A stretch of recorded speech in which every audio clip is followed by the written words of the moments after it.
Salut à tous et bienvenue sur ma chaîne Autour d'Antonin. Aujourd'hui c'est la 13e étape du Tour de France 2025.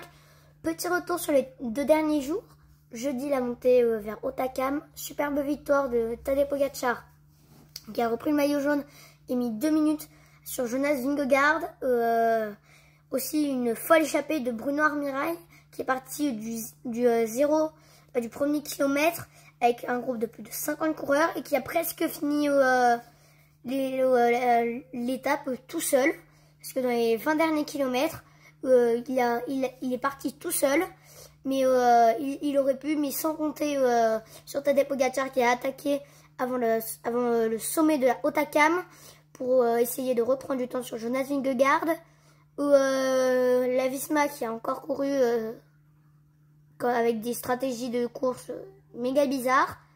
Aussi, Remco, hier, il y a 2 jours, Remco Evenepoel qui se fait lâcher dans le col du Soulor et qui revient et qui a réussi à revenir. Ça c'est un mental, ça demande un mental de fou.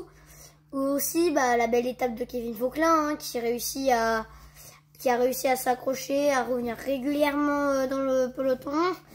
On va revenir sur hier. Hier, le chrono de Lundeville-Peyragudes, 10 km en côte, dans une côte de première catégorie. Ça fait mal. Après, encore la victoire de Tadej Pogacar, l'invincible Pogacar, qui a fait un chrono fou. Encore une fois, Remco qui est en galère et qui se fait reprendre par Jonas Vingegaard dans les 100 derniers mètres. On espère que c'était juste 2 jours Remco qui lui sourit, c'est pas trop, et que ça va s'arranger. Petit retour sur l'étape d'aujourd'hui. 13e étape.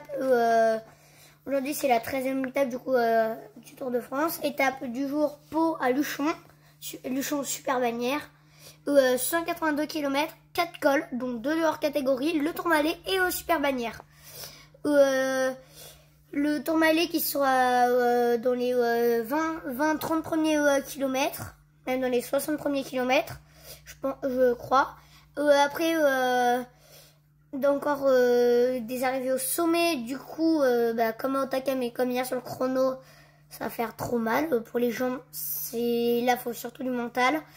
Après, avec un sprint intermédiaire au 70e kilomètre, une étape qui fait rire, qui va pas faire rire après les 2 dernières étapes déjà, qui ont déjà été vraiment très difficiles de jeudi et vendredi.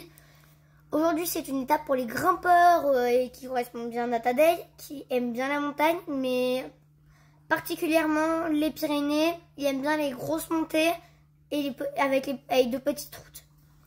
Après, ouais, je vois bien une échappée dès le début pour aller chercher les points du sprint. Mathieu Van Der Poel, Jonathan Milan qui est tout en maillot vert.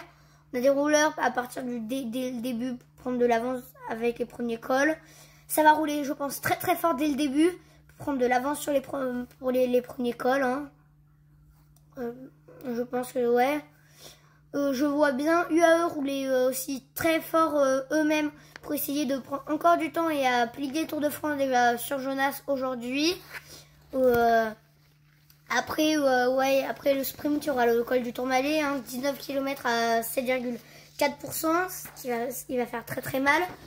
On pourrait voir peut-être Kevin Vauquelin rester dans les roues des grands, c'est-à-dire Tadej, Jonas, Remco, garder sa place au général. Mais encore, je pense, encore un peu, il manque encore un petit peu de force de hier et avant-hier. Mais même si, ouais, du coup, il a déjà laissé pas mal de force sur ces 10 premiers jours. Pour moi, il peut, mais il faut vraiment qu'il fasse attention. Il pourrait y avoir d'autres favoris, si UAE lance Tadej pour la victoire, il n'y aura pas d'autres favoris. Si Tadej n'a pas envie de victoire, possiblement ce sera quelqu'un d'autre, à part si Jonas la veut. Et on pourra voir ça sur l'étape d'aujourd'hui. Et à bientôt pour une nouvelle vidéo. Allez, ciao!